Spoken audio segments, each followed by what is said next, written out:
Masih bersama saya Adini dan kembali kami sampaikan berita Padang hari ini.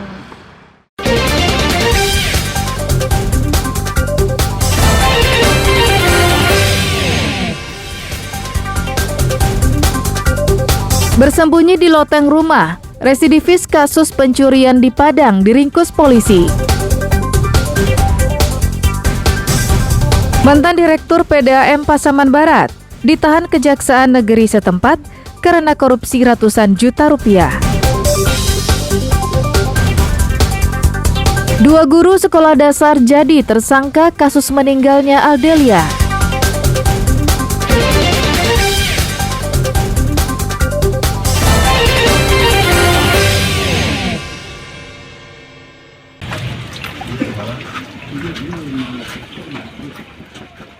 Tim Satreskrim Polresta Padang mendatangi sebuah rumah di kawasan Andalas, Padang Timur, pusat kota Padang, yang dihuni oleh tersangka kasus pencurian. Dengan mengendap-endap, polisi mengepung rumah Ismail, yang diketahui berada di dalam rumah. Tersangka yang mengetahui kedatangan polisi ini langsung ciut nyalinya dan bersembunyi di loteng rumahnya. Namun setelah diberikan tembakan peringatan oleh polisi, akhirnya tersangka menyerahkan diri. Ismail, pemuda yang berusia 22 tahun dan merupakan seorang residivis kasus pencurian ini, tak bisa berkutik usai diringkus polisi yang telah mengepung rumahnya. Tersangka selanjutnya dibawa ke Mapolresta Padang untuk pemeriksaan lebih lanjut. Dari tangan tersangka, polisi menyita barang bukti sebuah jam tangan hasil curiannya. Dari pengakuannya kepada polisi, tersangka telah beraksi hingga 5 kali di wilayah sekitar rumahnya. Sasarannya barang berharga milik korban seperti telepon genggam, jam tangan, dan barang elektronik. Akibat perbuatan Ismail, korban mengalami kerugian hingga Rp3.500.000. Tersangka merasa bebas melakukan aksinya karena selama ini tersangka selalu petantang petenteng dan menganggap dirinya jawara kampung. Kita amankan satu orang pelaku yang diduga telah mencuri 1 unit handphone dan 2 jam tangan. Itu pelaku sendiri sudah melakukan aksi yang sama di tempat yang berbeda sebanyak 5 kali atau 5 TKP berbeda. Untuk pelaku sempat melarikan diri dari ke atas loteng atau atap rumahnya. Setelah kita beri tembakan peringatan ke atas, untuk pelaku langsung turun dan menyerahkan diri. Atas perbuatannya, pelaku dipastikan akan kembali mendekam di penjara karena dijerat polisi dengan pasal 363 KUHP tentang pencurian dengan ancaman hukuman di atas 5 tahun penjara. Alfi melaporkan dari Padang.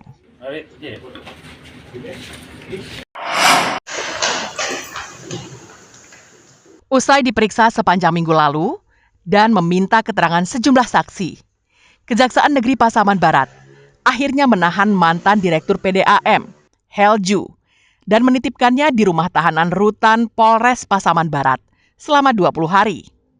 Tersangka ditahan karena diduga melakukan korupsi penggunaan dana PDAM yang menimbulkan kerugian negara sebesar hampir Rp300 juta. Hasil pemeriksaan terungkap, tersangka menyalahgunakan dana sambungan baru bagi warga berpenghasilan rendah pada Perumda Tirta Gemilang, Pasaman Barat pada tahun 2021 lalu. Menurut Kasih Intel Kejaksaan Negeri Pasaman Barat, penahanan dilakukan karena tim pemeriksa telah melakukan pemeriksaan saksi, penyelidikan, hingga menggeledah dan menyita sejumlah barang bukti. Penyidik Kejaksaan Negeri Pasaman Barat telah melakukan upaya penahanan terhadap saudara Helju yang merupakan dirut PDAM Perumda Tirta Gemilang, bahwa yang tersangka ini diduga melakukan tindak pidana korupsi dalam hal menggunakan dana penyertaan modal untuk masyarakat berpenghasilan rendah untuk kepentingan pribadinya. Menurut kuasa hukumnya, mereka menghormati proses hukum yang sedang berlangsung. Sejak awal, Helju dan tim kuasa hukum selalu kooperatif memenuhi panggilan dari penyidik. Mereka akan mengajukan penangguhan penahanan atau mengalihkannya menjadi tahanan kota. Tentu kita menyikapinya bahwa pada hari ini telah terjadi penahanan oleh tim penyidik Kejaksaan Negeri Pasaman Barat terhadap klien kami, ex-direktur PDAM. Dalam hal ini kami tentu komitmen dan serius menanggapi hal tersebut, dan tentu kita harus menghormati dan menghargai proses hukum yang sedang berjalan. Upaya untuk melakukan penangguhan penahanan atau pengalihan penahanan tentu kita akan upayakan segera mungkin. Kasus ini telah bergulir sejak tahun 2023 lalu. Saat itu, tim kejaksaan telah menggeledah dan menyita sejumlah barang bukti di kantor Perumda PDAM Tirta Gemilang, Pasaman Barat. Safatul Ulum melaporkan dari Pasaman Barat.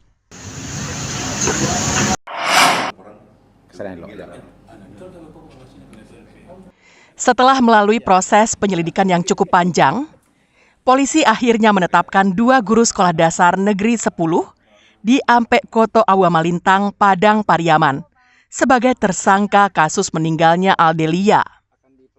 Keduanya ditetapkan sebagai tersangka karena lalai dalam mengawasi muridnya.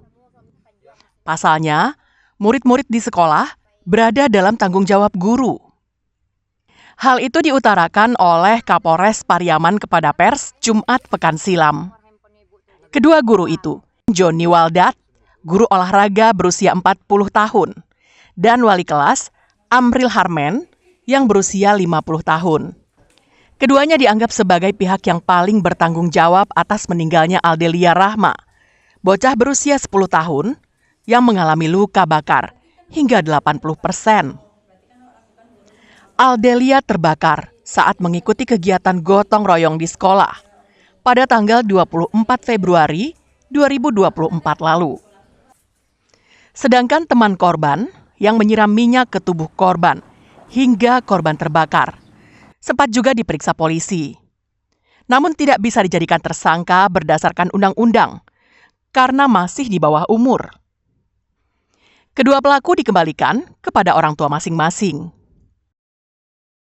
Berdasarkan hasil penyelidikan dan sampai di tingkat sidik saat ini telah bermuara pada penetapan tersangka, di mana ditetapkan 2 orang tersangka, yaitu oknum 2 orang guru. Yang satu yaitu PHL, guru olahraga. Yang kedua yaitu wali kelas.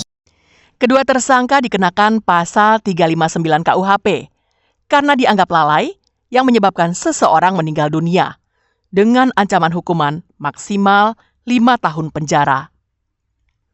Eki Rafki melaporkan dari Pariaman.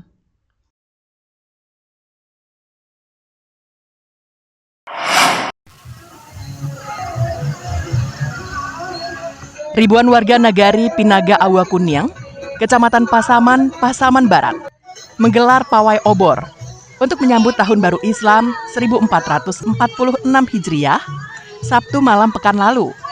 Pawai ini diikuti anak-anak TPA, santri pesantren, bapak-bapak, hingga ibu-ibu. Mengikutinya dengan berkeliling kampung. Mereka berjalan sejauh 6 km keluar masuk kampung. Bahkan banyak juga warga yang menunggu di depan rumah mereka dan kemudian bergabung dengan rombongan untuk mengikuti pawai obor, sehingga barisan menjadi panjang dan semakin meriah. Di sepanjang perjalanan diputarkan lagu-lagu Islami yang ikut dinyanyikan oleh para peserta pawai obor. Kegiatan pada malam hari ini terlaksanakan kegiatan 1 Muharram yang dimulai dengan pawai obor bersama. Rutenya dari Pondok Pesantren Darussalam ke Masjid Raya. Menurut Wali Nagari Pinaga Awakuniang, ribuan obor disiapkan oleh peserta dan panitia. Kegiatan ini rutin digelar setiap tahun. Ya, antusias masyarakat ini luar biasa. Kita melihat kegiatan ini kita laksanakan tahun ke tahun, selalu kita evaluasi karena tahun ini antusias masyarakat itu sangat luar biasa. Mereka yang tidak sempat ikut dari awal titik start itu menunggu di depan rumahnya bergabung dengan rombongan sehingga rombongan itu menjadi panjang. Jarak tempuh lebih kurang sekitar 6 kilo. Pawai obor berakhir di Masjid Raya Nagari Pinaga. Setelah itu, peserta membubarkan diri dengan tertib. Safatul Ulum melaporkan dari Pasaman Barat.